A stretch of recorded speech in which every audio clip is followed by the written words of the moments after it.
Hi students, welcome to Karunya Physics classes. So AP Junior Inter IP series lo bhaganga nana manamu 8 mark series start chestunnam nana, right? So LAQ long answer questions 8 mark series start chestunnam. So ipputindi mana channel lo okokka part of marks మనం complete చేసుకుంటూ వద్దాం నాన్న. So ఇప్పుడు ఈ junior inter IP సిరీస్లో first 8 marks question 8 marks series start అవుతుందన్న. ఈ 8 మార్క్స్లో ఉండే టోటల్ క్వశ్చన్ ఆన్సర్స్ అన్నీ కూడా విత్ ఆల్ టైల్ ప్రాబ్లమ్స్ నేను కంప్లీట్ చేస్తాను. ఎందుకంటే ఈ ఫిజిక్స్ సిలబస్ 85/85 ను తెచ్చుకోవాలంటే సో పక్కా ప్లానింగ్తో మనం పోదాం నాన్న, రైట్? సో నాకు ఒక ఎయిమ్ ఏంటంటే మీ అందరికీ 85/85 ఫిజిక్స్లో రావాలని నేను కోరుకుంటాను, రైట్? దానికోసం నా 100% ఎఫర్ట్స్ నేను పెడతాను నాన్న. మీరు ఫోకస్డ్గా కాన్ఫిడెంట్గా, రైట్? సో ఛానల్లో కంటెంట్ రిలీజ్ అయిన వెంటనే మీరు స్క్రీన్ షాట్ తీసుకోవడము లేదా pass the screen and you have to right the content అది మీరు నేర్చుకోండి, రైట్? సో అది ఎగ్జాక్ట్గా మీరు అక్కడ రాయడానికి ట్రై చేయండి. So you get full marks నాన్న, I assure you. Okay, so ఇప్పుడు ఫస్ట్ మనం 8 మార్క్స్ సిరీస్లో వెళ్దాం నాన్న. ఫస్ట్ 8 మార్క్స్ నేర్చేసుకుందాం, హ్యాపీగా ఉంటుందిగా. సో ఆ 8 మార్క్స్ మనకు సిలబస్లో ఎన్ని ఇస్తాడు సార్? క్వశ్చన్ పేపర్ ప్యాటర్న్లో ఫెబ్లో మనం రాస్తాం కదా. ఈ ఐపీ ఫిజిక్స్ పబ్లిక్ ఎగ్జామ్లో 8 మార్క్స్ ఎన్ని ఇస్తారు సార్ లాంగ్ ఆన్సర్ క్వశ్చన్స్ అంటే 3 ఇస్తాడు నాన్న. ఎన్ని ఆన్సర్ చేయాలా? 2, అంటే 8 × 2 16 మార్క్స్. సో ఫస్ట్ 8 మార్క్స్ నేర్చేసుకుందాం. సో ఇప్పుడు మనము ఈ ఏపీ జూనియర్ ఇంటర్ ఐపీ సిరీస్లో భాగంగా ఫస్ట్ LAQ సిరీస్ చేద్దాం నాన్న. 8 మార్క్స్ సిరీస్ ఫస్ట్ 8 మార్క్స్ అంతా కంప్లీట్ చేసేద్దాం. Then we go for 4 marks series, then we go for 2 marks series, then we go for 1 mark series. అలా ప్లాన్ చేసుకుంటూ first year సక్సెస్ఫుల్గా మనం కంప్లీట్ చేద్దాం. ఓకే, ఇప్పుడు ఈ 8 మార్క్స్ సిరీస్లో ఓకే 3 క్వశ్చన్స్ ఇస్తారు సార్. మన క్వశ్చన్ పేపర్లో 2 క్వశ్చన్స్ రాయాలి అలాంగ్ విత్ టైల్ ప్రాబ్లమ్స్. ప్రతి ఒక్క 8 మార్క్స్ క్వశ్చన్కి ఒక ప్రాబ్లం అటాచ్ అయి ఉంటుందమ్మా. సో ఆ ప్రాబ్లం కూడా మనం అది కూడా డిస్కస్ చేద్దాం. ఓన్లీ క్వశ్చన్ ఆన్సర్సే కాదు, ప్రాబ్లమ్స్ కూడా మనం డిస్కస్ చేద్దాం. సరే, యాక్చువల్గా మనకు క్వశ్చన్ పేపర్ 3 8 మార్క్స్ వస్తాయి కదా. ఏ చాప్టర్ నుండి 3 8 మార్క్స్ వస్తాయి, ఎలా ప్రిపేర్ అవ్వాలి అది ఫస్ట్ చూడన్న. సో ఫస్ట్ ఇక్కడ 8 మార్క్స్ సిరీస్లోనన్నా మనకు క్వశ్చన్ పేపర్లో 3 8 మార్క్స్ రాయాలి కదా. ఆ 3 8 మార్క్స్ ఏ చాప్టర్ నుండి వస్తాయి సార్ అంటే first chapter work energy power. ఈ వర్క్ ఎనర్జీ పవర్ చాప్టర్ నుండి ఒక 8 మార్క్స్ వస్తుంది నాన్న. అంటే టోటల్ ఈ వర్క్ ఎనర్జీ పవర్ చాప్టర్లో 4 క్వశ్చన్స్ ఉన్నాయి నాన్న LAQs. ఆ 4లో నుండి ఒక్క క్వశ్చన్ మీరు ఎక్స్పెక్ట్ చేయొచ్చు పబ్లిక్కి, రైట్? నెక్స్ట్ థర్మోడైనమిక్స్లో 3 క్వశ్చన్స్ ఉన్నాయి. ఆ 3 క్వశ్చన్స్ నేర్చుకుంటే చాలు, ఒకటి వచ్చేస్తుంది. తర్వాత ఆసిలేషన్స్లో LAQs 3 ఉన్నాయి నాన్న. అందులో ఒకటి మీకు పబ్లిక్ వస్తుంది. అంటే వర్క్ ఎనర్జీ పవర్లో 4 క్వశ్చన్స్, ఆ థర్మోడైనమిక్స్లో 3 క్వశ్చన్స్, ఆసిలేషన్స్లో 3 క్వశ్చన్స్. సో టోటల్ ఈ 3 చాప్టర్స్ నేర్చుకుంటే మనకు 10 క్వశ్చన్స్ కవర్ అవుతాయి. ఆ 10లో నుండి పబ్లిక్ ఎగ్జామ్లో 3 క్వశ్చన్స్ వస్తాయి. నేను ఎప్పుడైనా సరే 3కి 2 రాయాలని కోరుకోవద్దు నాన్న, 3కి 3 రాయడానికే ట్రై చేద్దాం మనం, రైట్? సో కాబట్టి నేను ఈ 10 క్వశ్చన్స్ నేను కంప్లీట్ చేస్తాను. ఏమందరికి అర్థమవుతుందా? సో ఇందులో మీకు కంపల్సరీగా 3 క్వశ్చన్స్ వస్తాయి. ఆ 3 క్వశ్చన్స్లో మీరు 2 రాయాలి. వర్క్ ఎనర్జీ పవర్ నుండి ఒక క్వశ్చన్, థర్మోడైనమిక్స్ నుండి ఒక క్వశ్చన్, ఆసిలేషన్స్ నుండి ఒక క్వశ్చన్ వస్తుంది. బట్ మనకు ఉండేవి 10 క్వశ్చన్స్. ఈ 10 మీరు నేర్చుకుంటే 3 ఇస్తాడు, 2 రాయాలి, రైట్? మనం 3 రాయడానికి ట్రై చేద్దాం. ఓకే, టైల్ ప్రాబ్లమ్స్ విషయానికి వస్తే ఈ వర్క్ ఎనర్జీ పవర్లోనన్నా 8 ప్రాబ్లమ్స్ ఉన్నాయి. అదే థర్మోడైనమిక్స్లో 2 ప్రాబ్లమ్స్ ఉన్నాయి. ఆసిలేషన్స్లో యావరేజ్గా ఒక 8 టైల్ ప్రాబ్లమ్స్ ఉన్నాయి నాన్న. సో అవి కూడా మనము చాప్టర్ వైజ్ ఎక్స్ప్లెయిన్ చేస్తూ వెళ్దాం నాన్న. ఓకే, సో ఇప్పుడు 8 మార్క్స్ సిరీస్లో ఫస్ట్ మనము థర్మోడైనమిక్స్ తీసుకుందాం. సో ఒక్కొక్క సిరీస్లో 8 మార్క్స్ సిరీస్లో ఫస్ట్ మనము ఒక్కొక్క క్వశ్చన్ నేను రిలీజ్ చేస్తూ వెళ్తూ ఉంటాను నాన్న, రైట్? ఎందుకంటే ఆ టోటల్ చాప్టర్ అంతా చెప్తే టోటల్ చాప్టర్ అంతా నేను రిలీజ్ చేస్తాను నాన్న, నో ప్రాబ్లం. కానీ అక్కడ ఏమవుతుందంటే మీరు ప్రిపరేషన్కి టైమింగ్ అక్కడ ఉందో లేదో, ఎందుకంటే మీ కాలేజ్ షెడ్యూల్స్ కూడా మీకు ఉంటాయి నాన్న. సో దాన్ని కవర్ చేసుకుంటూ ఇక్కడ చేయాలి కాబట్టి మీకు కొద్దిగా స్ట్రెస్ ఉండకూడదు అన్న ఉద్దేశంతో ఒక్కొక్క క్వశ్చన్ 8 మార్క్స్ నేను రిలీజ్ చేస్తూ వెళ్తాను, రైట్? నేను ఎప్పుడైతే ఒక్కొక్క క్వశ్చన్ ఆన్సర్ నేను రిలీజ్ చేస్తూ వెళ్తానో మళ్ళీ ఎక్కువ గ్యాప్ కూడా ఇవ్వను నాన్న. Don't worry about that one. Sir మీరు ఈ రోజు రిలీజ్ చేసి ఈ రోజు మాకు అప్లోడ్ అయింది సార్, మళ్ళీ ఒక 10 days తర్వాత అంత గ్యాప్ ఇవ్వను. ఓన్లీ 2 days ఆర్ 3 daysలో మీకు ఒక క్వశ్చన్ రిలీజ్ చేస్తూ వెళ్తూ ఉంటాను నాన్న. సో ఈ టోటల్ ఈ టోటల్ మనము 10 క్వశ్చన్స్ నేనైతే ఎక్స్ప్లెయిన్ చేస్తానమ్మా, అర్థమవుతుందా? You don't worry about that one. నేను 8 marks series, 4 marks, 2 marks, 1 mark series పక్కాగా కంప్లీట్ చేస్తాను. మీరు టెన్షన్ పడాల్సిన అవసరం లేదు. నా ఏం మీరందరూ 85/85 పబ్లిక్లో తెచ్చుకోవాలా, దాని మీదనే మనం ఫోకస్ చేద్దాం, రైట్? సరే, సో కాబట్టి ఫస్ట్ ఇక్కడ ఈ 10 క్వశ్చన్స్ కంప్లీట్ చేయడానికి ఒక్కొక్క క్వశ్చన్ నేను రిలీజ్ చేస్తూ వెళ్తాను. మీరు ఆ రోజు ఎంత ఇబ్బంది ఉన్నా, ఎన్ని డిఫికల్టీస్ ఉన్నా, జస్ట్ ఆ రోజు ఆ క్వశ్చన్ మీరు కంప్లీట్ చేయాలి. అదొక్కటి బ్రెయిన్లో పెట్టుకోండి, రైట్? అలా నీకు 10 క్వశ్చన్స్ వచ్చేసినట్లేగా. ఆ 10లో వాడు 3 క్వశ్చన్స్ ఇస్తాడమ్మా, మీరు ఈజీగా 2 ఆన్సర్ చేయొచ్చు. నువ్వు 3 చేసావు అనుకో, నీకు ఆ కాన్ఫిడెన్స్ లెవెల్ వేరు కదా నాన్న. ఒకవేళ 8 మార్క్స్ ఏదో ఒక క్వశ్చన్లో 7 పడింది అనుకోండి, నువ్వు 3rd క్వశ్చన్ కూడా రాయడం వల్ల, నీకు విత్ చాయిస్ రాయడం వల్ల నీకు 8 పడింది అనుకోండి, అప్పుడు ఫుల్ మార్క్స్ నీకు కవర్ అవుతాయి కదా. ఇప్పుడు 3 క్వశ్చన్స్ మీరు రాయడం వల్ల అడ్వాంటేజ్ ఏంటి? సపోజ్ ఇప్పుడు నువ్వు 2 క్వశ్చన్సే రాసావు, ఓ దానికి 8 ఓ దానికి 7 పడితే ఏం చేస్తావు? నువ్వు ఆ టైంలో పర్ఫెక్ట్గా అక్కడ రాయలేకపోతే ఇబ్బంది కదా. అదే నువ్వు చాయిస్ కింద ఇంకో 3rd క్వశ్చన్ రాయడం వల్ల నీకు ఇక్కడ 8, 7 ఇంకో 8 పడినా కానీ నీకు 2 8 మార్క్స్ కవర్ అయిపోతాయి, రైట్? సో ఫుల్ మార్క్స్ మనం తెచ్చుకోవడానికి విత్ చాయిస్ కూడా మనం ప్రిపేర్ అవుదాం, డోంట్ వరీ. సో కాబట్టి అందుకే నేను రోజుకి ఒక్క క్వశ్చన్ నేను రిలీజ్ చేస్తాను. మ్యాక్సిమం 2 to 3 days గ్యాప్లో నీకు ఒక క్వశ్చన్ రిలీజ్ అవుతూ ఉంటుంది నాన్న, అర్థమవుతుందా? సో నువ్వు ఆ ఒక్క క్వశ్చన్ని ప్రిపేర్గా, ఆ రోజు నీకు ఎన్ని వర్క్స్ ఉన్నా కానీ, మీ కాలేజ్ వైపు కానివ్వండి, ఎక్కడైనా ఎంత వర్క్ ఉన్నా కానివ్వండి, ఆ క్వశ్చన్ నువ్వు కంప్లీట్ చేయండి, రైట్? సో ఇప్పుడు ఈ 8 మార్క్స్ సిరీస్, సో అందరికీ హెల్ప్ కావాలనే ఉద్దేశంతో మనం ఈ ఛానల్ స్టార్ట్ చేస్తాం నాన్న. కాబట్టి మీ ఫ్రెండ్స్కి, మీ పేరెంట్స్కి, రిలేటివ్స్కి ఎవరికైనా సరే మన ఛానల్ని సబ్స్క్రైబ్ చేయమనండి, రైట్? మీకు తెలిసిన వాళ్ళందరికీ చెప్పండి. ఈ కంటెంట్ అందరికీ యూస్ కావాలి నాన్న, రైట్? సరే, ఇప్పుడు మనము ఈ 8 మార్క్స్ సిరీస్ మనం స్టార్ట్ చేద్దాం. అందులో థర్మోడైనమిక్స్ మనం తీసుకుందాం. సో ఓన్లీ 3 క్వశ్చన్స్ ఉన్నాయి కదా. సో థర్మోడైనమిక్స్లో ఒక్కొక్క క్వశ్చన్ మనం స్టార్ట్ చేద్దాం. Along with tile problems 2 problems ఉన్నాయి, అది మనం స్టార్ట్ చేద్దాం, right? So let's start our 8 marks series thermodynamics chapter, right?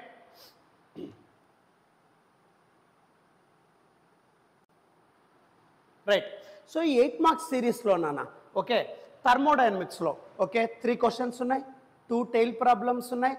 ఒక్కొక్కటి స్టార్ట్ చేసుకుంటూ వెళ్దాం. ఫస్ట్ థర్మోడైనమిక్స్లో ఫస్ట్ క్వశ్చన్ నాన్న ఏమి ఇచ్చారు చూడు. First question, define 2 specific heat capacities of a gas and derive the relation between them on the basis of first law of thermodynamics అన్నాడు నాన్న. Define 2 specific heat capacities of a gas అన్నాడు, okay. So define 2 specific heat capacities of a gas అన్నాడు and derive the relation between them on the basis of first law of thermodynamics అన్నాడు. 2 specific heats of a gas నువ్వు define చేసి, ఆ 2 specific heats of a gas నువ్వు relationship కనుక్కో. దాంతో పాటు ఏ బేసిస్ మీద నువ్వు ఆ రిలేషన్షిప్ కనుక్కోవాలన్నా, ఫస్ట్ లా ఆఫ్ థర్మోడైనమిక్స్ మీద నువ్వు ఆ 2 స్పెసిఫిక్ హీట్స్ మధ్య రిలేషన్షిప్ని క్యాలిక్యులేట్ చేయి. సో ఇది బోర్డు మోడల్ పేపర్లో కూడా ఉంది నాన్న, ఓకే. అది మనం ఇప్పుడు స్టార్ట్ చేస్తున్నాం, ఓకే. ఎట్లా సార్? సరే, ఇప్పుడు ఈ క్వశ్చన్ని మనం ఎక్స్ప్లెయిన్ చేయాలంటే ఫస్ట్ కాన్సెప్ట్, తర్వాత ఆ రిలేషన్షిప్ని క్లారిటీగా ఎక్స్ప్లెయిన్ చేస్తా. ఎలా రాస్తే 8 మార్క్స్ వస్తుందో అది మీకు చెప్తాను. Just take screen shot are pass the screen, you can write the answer, you get full marks, okay. So complete explanation ఇస్తా చూడన్నా, ఓకే అమ్మా. ఇప్పుడు ఆన్సర్ మనం ఎక్స్ప్లెయిన్ చేయాలంటే ఫస్ట్ కాన్సెప్ట్ మనకు తెలిసి ఉండాలి, రైట్? ఆ concept first law of thermodynamics base చేసుకొని రిలేషన్షిప్ అవన్నీ ఎక్స్ప్లెయిన్ చేసిన తర్వాత ఆ క్వశ్చన్కి ఆన్సర్ ఎలా రాయాలో నేర్పిస్తాను. డైరెక్ట్గా ఏదో ఆన్సర్ చెప్పేసి మనకు అట్లా వద్దున్నాను, కాన్సెప్ట్ ఓరియంటెడ్గా పోదాం. నీకు లాంగ్ టైం గుర్తుంటుంది, నువ్వు ఈజీగా ఎగ్జామ్లో పర్ఫామ్ చేయగలుగుతావు, ఓకే. సరే, ఇప్పుడు 8 మార్క్స్ సిరీస్లో ఫస్ట్ క్వశ్చన్ థర్మోడైనమిక్స్ 3 క్వశ్చన్స్ ఉన్నాయి. అందులో first question, so specific heat capacities అని అడిగాడు. రిలేషన్షిప్ కనుక్కోవాలి based on first law of thermodynamics, board model పేపర్లో కూడా ఉంది, రైట్? ఫస్ట్ మనము స్పెసిఫిక్ హీట్ కెపాసిటీ అంటే ఏంటి, యాక్చువల్గా ఇది ఎక్కడ చెప్పింటాను సార్ అంటే థర్మల్ ప్రాపర్టీస్ ఆఫ్ మ్యాటర్ మన ఛానల్లోనే ఉంటుంది నాన్న. థర్మల్ ప్రాపర్టీస్ ఆఫ్ మ్యాటర్లో 4 మార్క్స్ ఎక్స్ప్లెయిన్ చేసేటప్పుడు ఫస్ట్ కాన్సెప్ట్ చెప్పింటాను, రైట్? ఆ కాన్సెప్ట్లో ఈ స్పెసిఫిక్ హీట్ కెపాసిటీ గురించి డిస్కస్ చేసింటాను. సో ఎవరైనా వాచ్ చేయకపోతే ఈ thermal properties of matter all 4 marks నేను కవర్ చేశాను నాన్న, అదొకసారి చూడండి, ఓకే. బట్ లేదు సార్ నాకు ఇప్పుడే ఎక్స్ప్లెయిన్ చేయండి సార్, ఇక్కడే చెప్తాను చూడన్నా. యాక్చువల్గా ఈ స్పెసిఫిక్ హీట్ కెపాసిటీని మనం ఏంతో రిప్రజెంట్ చేస్తాం సార్ అంటే, సి ఆర్ ఎస్తో రిప్రజెంట్ చేస్తారు నాన్న. స్పెసిఫిక్ హీట్ కెపాసిటీని దేంతో డినోట్ చేస్తారమ్మా? సిఆర్ఎస్. ఓకే, అసలు ఈ స్పెసిఫిక్ హీట్ కెపాసిటీ అంటే ఏంటి సార్? పేరులోంచున్న హీట్ స్పెసిఫిక్గా అప్లై అవ్వడం అని అర్థం నాన్న. అంటే స్పెసిఫిక్ అమౌంట్లో హీట్ రిక్వైర్మెంట్ గురించి చెప్పడాన్ని స్పెసిఫిక్ హీట్ కెపాసిటీ అంటాం. అర్థమవుతుందా? అసలు ఈ స్పెసిఫిక్ హీట్ కెపాసిటీ ఏంటి సార్ అంటే, ఎప్పుడైనా సరే గుర్తుపెట్టుకోండి, హీట్ అనేది 2 ఫ్యాక్టర్స్ మీద డిపెండ్ అవుతుంది నాన్న. సో స్పెసిఫిక్ హీట్ కెపాసిటీ గురించి డిస్కస్ చేయాలంటే హీట్ గురించి మనం మాట్లాడాలి. ఆల్రెడీ థర్మల్ ప్రాపర్టీస్లో చెప్పాను. నీకు ఇంకాస్త క్లారిటీ ఆఫ్ కాన్సెప్ట్ కావాలంటే రెఫర్ దట్ చాప్టర్. ఆ వీడియో మన ఛానల్లోనే అవైలబిలిటీ ఉంటుంది. ప్లేలిస్ట్లో కూడా మీకు టోటల్ ఐపీ సిరీస్ సంబంధించి చాప్టర్ వైజ్ ఐపీ సిరీస్ మీకు ఉంటుంది. You can watch it. Right, ఇప్పుడు చూడన్నా. సో ఇక్కడ హీట్ వచ్చేసి దాన్ని క్యూ అంటానన్న సింపుల్గా. హీట్ నేనేమంటాను? క్యూ. ఓకే, ఈ క్యూ అనేది దేని మీద డిపెండ్ అవుతుంది సార్ అంటే 2 ఫ్యాక్టర్స్ మీద డిపెండ్ అవుతుంది. ఒకటి మాస్ ఆఫ్ ద సబ్స్టెన్స్, ఇంకొకటి టెంపరేచర్ డిఫరెన్స్ అంటాం. ఓకే, సో ఎప్పుడైనా సరే హీట్ అనేది నువ్వు ఏదన్నా ఒక సబ్స్టెన్స్కి హీట్ సప్లై చేస్తున్నావు అంటే ఆ హీట్ సప్లై దేని మీద డిపెండ్ అవుతుంది? 2 ఫ్యాక్టర్స్. ఒకటి మాస్ ఆఫ్ ద సబ్స్టెన్స్, ఇంకొకటి temperature difference. Suppose if mass of the substance is large, then you have to require to supply more amount of heat. ఎప్పుడైతే substance of mass ఎక్కువగా ఉందనుకోండి, అప్పుడు ఆ సబ్స్టెన్స్ని హీట్ చేయడానికి మీరు మోర్ అమౌంట్ ఆఫ్ హీట్ని సప్లై చేయాల్సి ఉంటుంది. ఒకవేళ మాస్ ఆఫ్ ద సబ్స్టెన్స్ తక్కువగా ఉందనుకోండి, then your requirement is to flow less amount of heat. Right, so ఇక్కడ ఎప్పుడైనా సరే depending on mass you have to give the heat to that object to heat that. Right, so ఇప్పుడు ఏదైనా సరే ఒక ఆబ్జెక్ట్ని నువ్వు హీట్ చేయాలి అంటే ఎంత హీట్ అవసరం అవుతుంది అనేది దేని మీద డిపెండ్ అవుతుంది? మాస్ మీద డిపెండ్ అవుతుంది. So how much amount of heat required sir to heat that substance? ఆ సబ్స్టెన్స్ నువ్వు హీట్ చేయడానికి నీకు ఎంత హీట్ అవసరం అవుతుంది అనేది ఎట్లా రెఫర్ చేస్తావు సార్ అంటే మాస్ని బట్టి రెఫర్ చేస్తారు sir. So mass of the సబ్స్టెన్స్ని బట్టి ఎంత హీట్ నాకు అవసరం అవుతుంది, ఎక్కువ హీట్ అవసరం అవుతుందా, తక్కువ హీట్ అవసరం అవుతుందా? సో అమౌంట్ ఆఫ్ హీట్ నేను ఎంత పంపించాలి సార్, ఎంత అప్లై చేయాలి సార్, ఎంత ఇవ్వాలి సార్ ఆ సబ్స్టెన్స్కి అనేది దేని మీద డిపెండ్ అవుతుంది అంటే mass. Right, if you suppose mass of the substance is more, then more amount of heat is required to heat that substance. Suppose if mass of the substance is in less amount, then less amount of heat is required to heat that substance. Right, కాబట్టి heat supplied దేని మీద depend అవుతుంది sir అంటే mass. That is your first factor. Right, so second factor temperature difference. నువ్వు ఎంత heat supply చేసినప్పుడు అంత temperature maintain అవుతూ ఉంటుంది. నువ్వు టెంపరేచర్ డిఫరెన్స్ ఇంక్రీజ్ చేసే కొద్దీ మోర్ అమౌంట్ ఆఫ్ హీట్ అనేది అక్కడ సబ్స్టెన్స్లో అవైలబిలిటీ ఉంటుంది. Right, if temperature increases more heat available to that substance, కాబట్టి తొందరగా with in less time the substance get heated. Right, so depending on mass you have to supply the heat, and depending on your temperature difference ante T2 minus T1 అని అర్థం. T1 is your room temperature, T2 your applied temperature. Right, so ikkada temperature difference increase chese koddi akkada heat supplied will be more అని చెప్తాం నాన్న. So ఎప్పుడైనా heat అనేది దేని మీద depend అవుతుంది అంటే so 2 factors, one mass, other one is change in temperature. If you increase the mass, more heat is required. If you decrease the mass, less amount of heat is required. So if you increase the change in temperature, more heat is maintained. If you decrease the temperature difference, less heat is maintained. Right, gurtuntundi kadamma. Now combine these two things, then what happen? So ఈ రెండు combine చేస్తే అప్పుడు ఏమవుతుందన్న Q proportional to m delta T. Now remove this proportionality symbol, then you get Q is equals to mc delta T. So ఎప్పుడైనా సరే హీట్కి 2 factors మీద depend అవుతుంది, mass and change in temperature. ఈ రెండు మీరు కంబైన్ చేస్తే Q proportional to m delta T, remove proportionality symbol, అప్పుడు Q is equals to mc delta T వస్తుంది. ఇందులో C అనేది ప్రపోర్షనాలిటీ కాన్స్టెంట్ అంటాం నాన్న. This C what to call it as an proportionality constant అంటాం. దీన్ని స్పెసిఫిక్ హీట్ కెపాసిటీ అంటారు నాన్న. ఈ ప్రపోర్షనాలిటీ కాన్స్టెంట్ ఏమంటారు నాన్న? Specific heat capacity. కాబట్టి హీట్కి ఒకే ఒక్క ఫార్ములా నాన్న, always keep in mind. So what is that heat formula ante Q is equals to mc delta T, where m is mass, delta T is change in temperature, C is specific heat constant, లేదా specific heat capacity, దాన్నే proportionality constant అంటారు, right. So ఇక్కడ heat change అవుతూ ఉందనుకోండి, ఎందుకంటే depending on temperature difference అక్కడ heat కూడా change అవుతుంది అనుకోండి. చేంజ్ ఇన్ హీట్కి ఫార్ములా చేంజ్ ఇన్ హీట్ అంటే హీట్ కంటిన్యూగా చేంజ్ అవుతూ వెళ్తే, అంటే నువ్వు కాన్స్టెంట్ హీట్ సప్లై చేయకుండా కంటిన్యూగా హీట్ సప్లై చేస్తూ వెళ్ళారనుకోండి, 1 జౌల్ 2 జౌల్ 3 జౌల్ లేదా 10 జౌల్ 20 జౌల్ 30 జౌల్ అలా టెంపరేచర్ ఇంక్రీజ్ అయ్యే కొద్దీ హీట్ కూడా ఇంక్రీజ్ అవుతూ వెళ్తూ ఉంటుంది కదా. సో అప్పుడు నువ్వు హీట్ కాన్స్టెంట్ అని మనం చెప్పలేము నాన్న, రైట్. సో కాబట్టి ఇక్కడ చేంజ్ ఇన్ హీట్ని ఎలా రిప్రజెంట్ చేస్తాం సార్ అంటే dq is equals to mc dt అంటాం. సో ఇది change in temperature which causes change in heat. So నువ్వు ఎప్పుడైతే టెంపరేచర్ ఇంక్రీజ్ చేస్తూ వెళ్తావో then supplied heat also get changes. ఆ చేంజ్ని డీతో రిప్రజెంట్ చేస్తున్నాం. సో నువ్వు టెంపరేచర్ చేంజ్ చేసే కొద్దీ హీట్ సప్లైడ్ కూడా చేంజ్ అవుతూ ఉంటుందమ్మా. సో కాబట్టి డి రిప్రజెంట్స్ ద చేంజ్. ఏమందరికి అర్థమవుతుందా, రైట్. సో కాబట్టి ఎప్పుడైనా సరే హీట్కి ఫార్ములా ఏం చెప్తారు సార్ అంటే ఒకే ఒక formula dq is equals to mc dt అంటాం. Always keep in mind.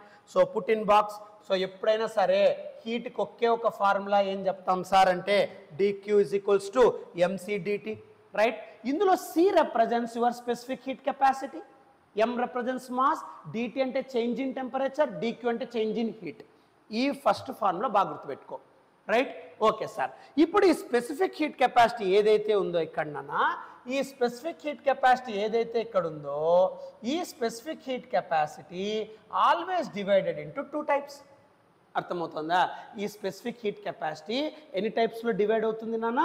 2 types. So ఈ specific heat capacity always classified into 2 types. ఏది సార్ అంటే స్పెసిఫిక్ హీట్ కెపాసిటీ ఎస్పీ అని రాస్తా, స్పెసిఫిక్ హీట్, ఓకే.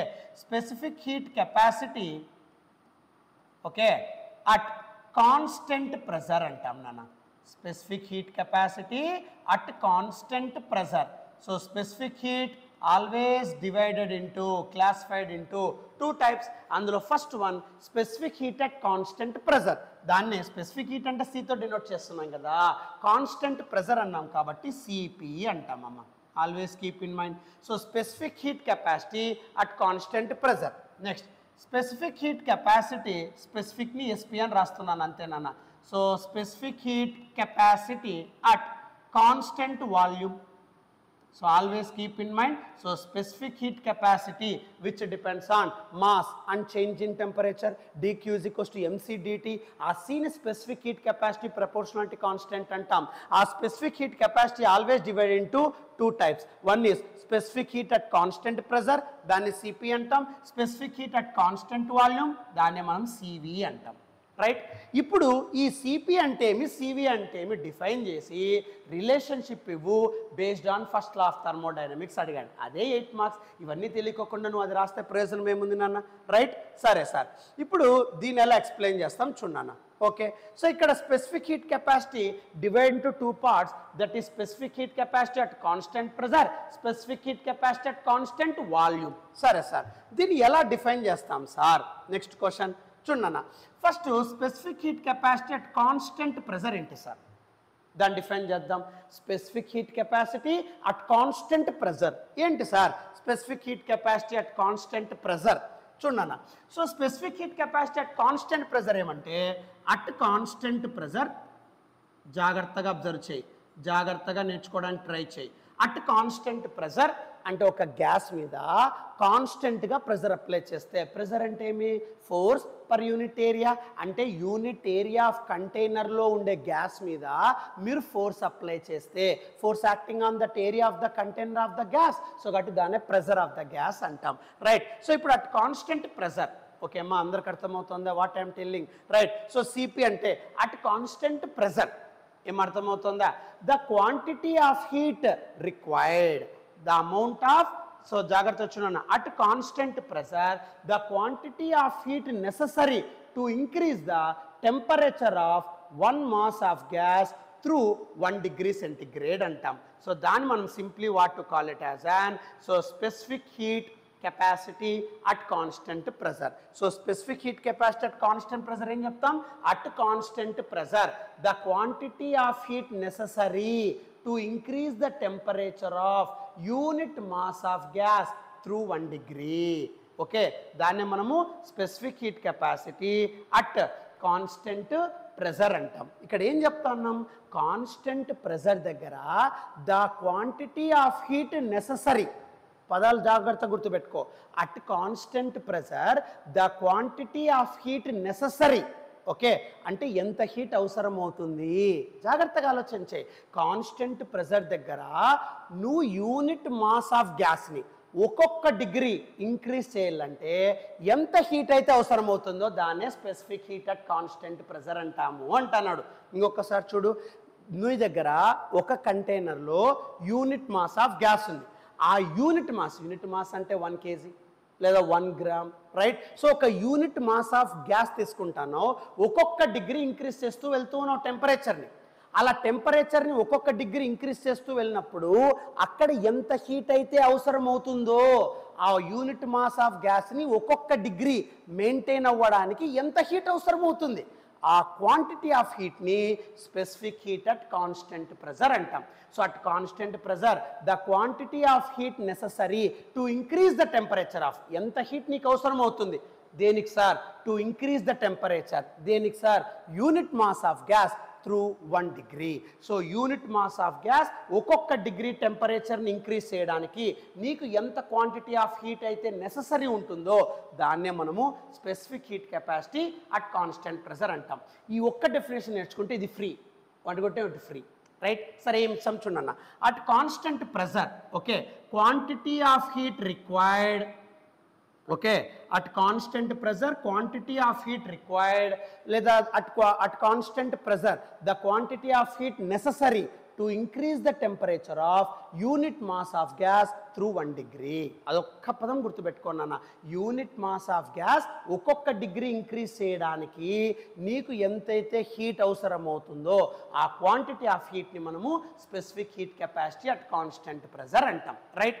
నెక్స్ట్ అమ్మ, ఇదే డెఫినేషను కాన్స్టెంట్ వాల్యూమ్ అని రాయాలి. ఏమో అందరికి అర్థమవుతుందా? ఇప్పుడు ఏం చెప్పాలి చెప్పు, at constant pressure the quantity of heat is necessary, at constant pressure the quantity of heat is necessary to increase the temperature of, the quantity of heat is necessary deniki, to increase the temperature of unit mass of a gas through 1 degree, unit mass of a gas through 1 degree, దాన్ని CP చురుకుని రాసేచ్చుగా, right? Pass the video, చురుకుని రాసేసే definition. So CP అంటే at constant pressure the quantity of heat is necessary to increase the temperature of unit mass of gas through 1 degree. At constant pressure the quantity of heat is necessary to increase the temperature of unit mass of gas through 1 degree is called specific heat capacity at constant volume. గుర్తుకుంటుంది కదా, ఇన్నిసార్లు విన్నారు కదా. Pass the screen, చుడుకోకుండా రాసేసాయి, ఈడైపోతుంది, right? So రాసిన తర్వాత నెక్స్ట్ CV. సో CV అంటే ఏమి, specific heat capacity at constant volume, pressure దిసెస్ వాల్యూమ్ బెట్. ఇంకా సేమ్ డెఫినేషన్ నానా, ఎందుకు రిస్క్ తీసుకుంటావు? ప్రెజర్ ఎక్కడైతే ఉందో అది తీసేసి వాల్యూమ్ పెట్టు, అందుకే ఒకటి కొంటే ఒకటి free, right? So constant volume అంటే ఏం చెప్తాం sir? Okay, so constant volume అంటే at constant volume, just pressure బదులు వాల్యూమ్ అని రాస్తాం నాన్న, అంతే. at constant volume, same definition, at constant volume the quantity of heat is necessary to increase the temperature of unit mass of gas through 1 degree, దాన్ని specific heat capacity at constant volume. అందుకే ఒక్క definition తీసుకుంటే ఇంకోటి వస్తుంది, ఇంకా next pressure తీసేసి volume రాయి. ఈ ఫస్ట్ డెఫినేషన్ వస్తుంది, సెకండ్ వచ్చేస్తుంది అన్న, రైట్? సో కాన్స్టెంట్ వాల్యూమ్కి ఏం చెప్పాలి? At constant volume the quantity of heat necessary to increase the temperature of unit mass of a gas through 1 degree is called specific heat capacity at constant volume. దాన్ని CV అంటారు నాన్న. ఏమందరికి అర్థమవుతుందా? So specific heat capacities 2 ఉన్నాయి, CP, CV. CP అంటే at constant pressure the quantity of heat is necessary to increase the temperature of unit mass of a substance through 1 degree centigrade, through 1 degree చాలు నాన్న. CV అంటే at constant volume, same pressure తీసేసి volume పెడతాం అంతే. At constant volume the quantity of heat is necessary to increase the temperature of a gas to increase the temperature of unit mass of a gas through 1 degree. దాన్ని మనం ఏమంటాం? CV అంటాం. So అటు జాగ్రత్త చూడన్న, unit mass of ఎ గ్యాస్ని ఒక్కొక్క degree increase చేయడానికి ఎంత క్వాంటిటీ ఆఫ్ హీట్ అయితే నెససరీ ఉంటుందో దాన్నే మనము సివి అంటాం. సో టోటల్ డెఫినేషన్ చూడు. ఇప్పుడు సిపి అంటే ఏం రాయాలా? At constant pressure the quantity of heat is necessary to increase the temperature of unit mass of a gas through 1 degree. దాన్ని మనం ఏమంటాం? సిపి అంటాం. సివి అంటే at constant volume the quantity of heat is necessary to increase the temperature of unit mass of a gas through 1 degree is called specific heat capacity at constant volume. Right. ఇప్పుడు ఈ రెండుటి మధ్య మనము relationship చెప్పాలి. Okay sir, ఎలా relationship చెప్తాం sir? So సిపికి సివికి relationship చెప్పాలి నాన్న. ఓకే సార్, సో ఈ సిపికి సివికి రిలేషన్ ఏంటి సార్? Next question. డెఫినేషన్స్ రాసిన తర్వాత రిలేషన్షిప్ చెప్పాలి. సో ఆ రిలేషన్ ఏంటి సార్? ఎలా చెప్పాలి? On the basis of first law of thermodynamics. So first అది రాద్దాం నాన్న. ఫస్ట్ లా ఆఫ్ థర్మోడైనమిక్స్ ఏం చెప్తుంది సార్ అంటే dq is equals to du plus dw అని చెప్తాం నాన్న. So what is your first law of thermodynamics? dq is equals to du plus dw. So dq అంటే చేంజ్ ఇన్ హీట్, du అంటే internal energy, dw అంటే work done అని అర్థం. Right. So work అంటే force into displacement, internal energy అంటే gas లోపల ఉండే energy in the form of kinetic energy or potential energy or both. అంటే గ్యాస్లో ఏ టైప్ ఆఫ్ ఎనర్జీ ఉందో చెప్పేదే ఇంటర్నల్ ఎనర్జీ. నువ్వు హీట్ సప్లై చేస్తున్నావు కదా, అదే డిక్యూ. రైట్. సరే, ఇప్పుడు ఈ లాని బేస్ చేసుకొని dQ is equals to dU plus డిడబ్ల్యూ, ఈ లా బేస్ చేసుకొని సిపిసివి మధ్య రిలేషన్ చెప్పాలి. ఓకే, సిపిసి అంటే ఇప్పుడే చెప్పాం కదా, అట్ కాన్స్టెంట్ ప్రెజర్ తీసేసి వాల్యూమ్ రెండు కోటే the quantity of heat is necessary to increase the unit mass of gas through 1 degree. ఆ పదాలు బాగా గుర్తుపెట్టుకో, పాస్ చేయి, చుడుకోకుండా రాయ్, you get your thing. Right. Next అమ్మ, ఇప్పుడు ఇది first law of thermodynamics, dQ is equals to dU plus డిడబ్ల్యూ. ఇప్పుడు దీన్ని నువ్వు ప్రూవ్ చేయాలా, ఈ లా బేస్ చేసుకొని దీన్ని ప్రూవ్ చేయాలా. సరే, ఎలా సార్? నన్న ఫస్ట్ ఇక్కడ మనం ఏం చేస్తామంటే ఒక కంటైనర్ తీసుకుందాం. సో జాగ్రత్తగా చూడన్నా, just I'm taking 1 container. Okay sir, ఇప్పుడు ఈ కంటైనర్లో నేను గ్యాస్ని ఫిల్ చేస్తానమ్మా. ఓకే, ఈ కంటైనర్లో ఏం ఫిల్ చేస్తానా? గ్యాస్. ఇదంతా గ్యాస్ అనుకో. ఓకే, సో ఇప్పుడు ఈ కంటైనర్లో గ్యాస్ని అంతా ఫిల్ చేస్తాను. ఈ గ్యాస్ ఎస్కేప్ అవ్వకోకుండా ఈ గ్యాస్ ఆ కంటైనర్లో ట్రాప్ అవ్వడానికి, ఎందుకంటే గ్యాస్కి కైనెటిక్ ఎనర్జీ ఎక్కువగా ఉంటుంది. ఎందుకు ఉంటుందని కైనెటిక్ థియరీ ఆఫ్ గ్యాసెస్ చాప్టర్లో చెప్పాను. రైట్. అందుకే 8 మార్క్స్ సిరీస్ డైరెక్ట్గా స్టార్ట్ చేయలేదు నాన్న, ఇవన్నీ చాప్టర్లు చెప్పి నేను స్టార్ట్ చేస్తున్నాను. మీకు ఆ బేసిక్స్ ఉండాలి. Right. So kinetic theory of gases already 4 marks with concept నేను ఎక్స్ప్లెయిన్ చేశాను, మన ఛానల్లోనే ఉంది, watch that video. Right. So ఇప్పుడు నేను ఈ కంటైనర్లోన గ్యాస్ని ఫిల్ చేశాను. ఇది కైనెటిక్ ఎనర్జీ ఎక్కువగా ఉంటుంది, సో అది ఎస్కేప్ కాకుండా ట్రాప్ అవ్వడానికి నేను ఒక పిస్టన్ అరేంజ్మెంట్ తీసుకున్నాను. ఓకే, సో ఇప్పుడు ఈ గ్యాస్ని అంతా కూడా ఒక పిస్టన్ అరేంజ్మెంట్తో ఫిల్ చేస్తాను. So this is my piston arrangement. Okay, ఈ గ్యాస్ అంతా ట్రాప్ అవ్వడానికి, okay, I am closing this container, okay, with a piston. So this is your piston. Right. ఏమందరికి అర్థమవుతుందా? Okay sir. సో కంటైనర్ తీసుకున్నాం, గ్యాస్ని fill చేసాం. ఆ గ్యాస్ ఎస్కేప్ కాకుండా ఉండడానికి ఆ మొత్తం కంటైనర్ని, ఆ గ్యాస్ కంటైనర్ని ఏం చేస్తున్నాం మనము? ఒక పిస్టన్ అరేంజ్మెంట్తో క్లోజ్ చేసేస్తున్నాం. ఏమందరికి అర్థమవుతుందా? రైట్. ఇప్పుడు మనం ఏం చేస్తామంటే సప్లై ద హీట్. ఇప్పుడు నువ్వు హీట్ సప్లై చేయనా, then what happens? So heat supply చేస్తే then what to get? So dQ అనే హీట్ సప్లై చేస్తాను. కానీ ఎలా సప్లై చేస్తున్నాం సార్? డిక్యూ అంటే కాన్స్టెంట్ వాల్యూమ్ దగ్గర సప్లై చేస్తున్నాం. జాగ్రత్తగా విను. సో నువ్వు హీట్ సప్లై చేయి, కానీ కంటైనర్లో ఎలా ఉండాలన్నా? కాన్స్టెంట్ వాల్యూమ్ ఉండాలి. ఎందుకంటే మనం రిలేషన్షిప్ చెప్పాల్సిండేది specific heat at constant volume, specific heat at constant ప్రెజరే కదా. కాబట్టి నువ్వు ఫస్ట్ ఈ కంటైనర్లో గ్యాస్ని ఫిల్ చేసి పిస్టన్ అరేంజ్మెంట్ చేసి నువ్వు హీట్ సప్లై చేయి. కానీ ఏ కండిషన్లో హీట్ సప్లై చేయాలా? Constant volume. నేను వాల్యూమ్ కాన్స్టెంట్ అంటే ఏంటి? వాల్యూమ్ అంటే length into breadth into height. అంటే ఈ కంటైనర్ యొక్క డైమెన్షన్స్ మారకూడదు. ఏమర్థమవుతుందా? అంటే పిస్టన్ మూవ్ కాకూడదు అని అర్థం నాన్న. రైట్. సో ఈ పిస్టన్ అనేది మూవ్ కాకూడదు, not move. So piston move కాకూడదు అని అర్థం. సో ఇక్కడ వాల్యూమ్ ఎంతైతే ఉందో నువ్వు హీట్ సప్లై చేసిన తర్వాత కూడా వాల్యూమ్ రిమైన్స్ కాన్స్టెంట్ ఉండాలి. దాన్నే కాన్స్టెంట్ వాల్యూమ్ కండిషన్ అంటాం. సో వాల్యూమ్ కాన్స్టెంట్గా మెయింటైన్ అవ్వాలా, నువ్వు ఎంత హీట్ అని సప్లై చేసుకో, కానీ వాల్యూమ్ మాత్రం కాన్స్టెంట్గా ఉండాలి. ఓకే సార్, వాల్యూమ్ కాన్స్టెంట్గా ఉండాలి అంటే ఈ పిస్టన్ రైజ్ అవ్వకూడదు, ఈ పిస్టన్ కిందికి రాకూడదు, అంటే పిస్టన్ నాట్ మూవ్. ఏమందరికి అర్థమవుతుందా? రైట్. సో వాల్యూమ్ అంటే డైమెన్షన్స్ కాన్స్టెంట్గా ఉండాలి, లెంత్ బ్రెడ్త్ హైట్ మారకూడదు నువ్వు హీట్ సప్లై చేసినా. రైట్. సరే సార్, ఇప్పుడు నువ్వు హీట్ సప్లై చేస్తున్నావు, ఈ పిస్టన్ మూవ్ కాకూడదు, వాల్యూమ్ కాన్స్టెంట్గా ఉంది, అప్పుడు ఏమవుతుంది సార్ అంటే జాగ్రత్తగా విన్నానా, then what happens means so kinetic energy will be increases here అంటాం నాన్న. సో అప్పుడు ఏమవుతుందంటే ఇక్కడ కైనటిక్ ఎనర్జీ అనేది మెయింటైన్ అవుతుందన్న. సో ఈ గ్యాస్ మాలిక్యూల్స్ అన్నీ కూడా ఇలా కైనటిక్ ఎనర్జీతో ర్యాండమ్ డైరెక్షన్స్లో ఇలా మూవ్ అవుతూ వెళ్తాయి. ఏమందరికి అర్థమవుతుందా? సో నువ్వు ఒక కంటైనర్ తీసుకున్నావు, ఆ కంటైనర్లో గ్యాస్ని ఫిల్ చేసిన తర్వాత ఆ గ్యాస్ ఎస్కేప్ కాకుండా ఒక పిస్టన్ అరేంజ్మెంట్తో ఆ కంటైనర్ని క్లోజ్ చేసావు, కానీ నా కండిషన్ ఏంటి? Constant volume. మీరు ఎంత హీట్ సప్లై చేస్తున్నా వాల్యూమ్లో చేంజ్ రాకూడదు. రైట్. సివి అంటే అది. సో కాన్స్టెంట్ వాల్యూమ్ ఉండాలి, ఆ కంటైనర్ యొక్క సైజ్ పెరగకూడదు తగ్గకూడదు, అంటే పిస్టన్ మూవ్ కాకూడదు, ఆ సైజ్ అలాగే ఉండాలిరా. ఇప్పుడు నువ్వు హీట్ సప్లై చేస్తున్నావు అమ్మా, అర్థమవుతుందా? సో హీట్ సప్లై చేసినప్పుడు ఈ గ్యాస్ పార్టికల్స్ ఆ హీట్తో అవి కంప్లీట్గా కైనటిక్ ఎనర్జీలో వెళ్తాయి. కైనటిక్ ఎనర్జీ అంటే ఏమి? ½ అంటే నువ్వు హీట్ సప్లై చేసిన వెంటనే గ్యాస్ పార్టికల్స్ అన్నీ కూడా సో సర్టైన్ ఎనర్జీతో ట్రావెల్ అవుతూ ఉంటాయి ర్యాండమ్గా ఇన్ ఆల్ డైరెక్షన్స్. సో ఈ కైనటిక్ ఎనర్జీతో ఈ గ్యాస్ పార్టికల్స్ అన్నీ కూడా ఇర్రెగ్యులర్గా ట్రావెల్ అయ్యి పిస్టన్ని హిట్ చేస్తూ వెళ్తాయి నాన్న. బట్ వాల్యూమ్ కాన్స్టెంట్ను, సో వాల్యూమ్ కాన్స్టెంట్ అవ్వడం వల్ల ఈ పిస్టన్ అనేది మూవే కాదు, గ్యాస్ పార్టికల్స్ ఎంత కైనటిక్ ఎనర్జీతో వెళ్ళి ఆ పిస్టన్ని హిట్ చేస్తూ ఉన్నా the piston never move. So piston move కావడం లేదు కాబట్టి రైట్. సో ఇక్కడ పిస్టన్ మూవ్ కావడం లేదు, వర్క్ బికమ్స్ జీరో. ఎందుకంటే the gas particles hit the piston but piston is not moving. So piston move కాలేదు అంటే డిస్ప్లేస్మెంట్ లేదు అని అర్థం.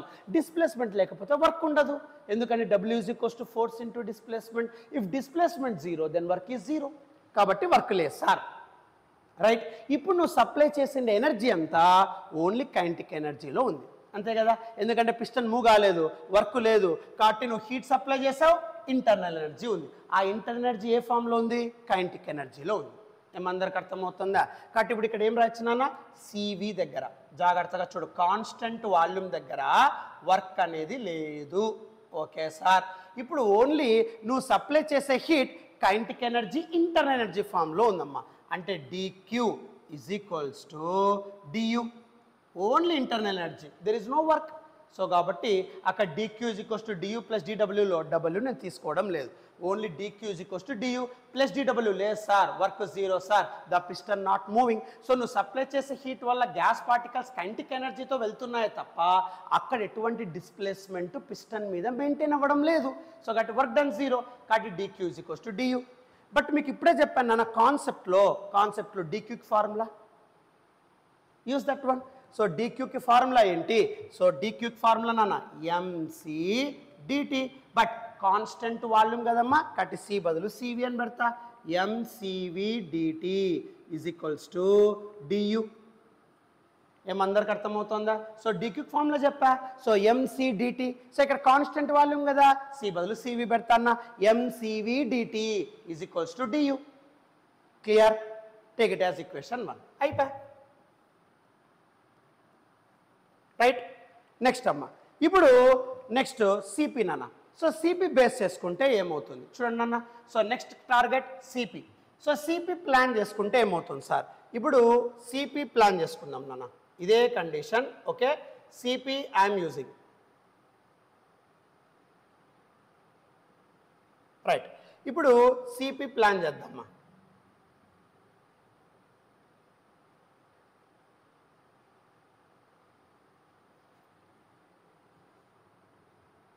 ఓకే నాన్న, ఇప్పుడు ఇక్కడ సిపి ప్లాన్ చేద్దాం.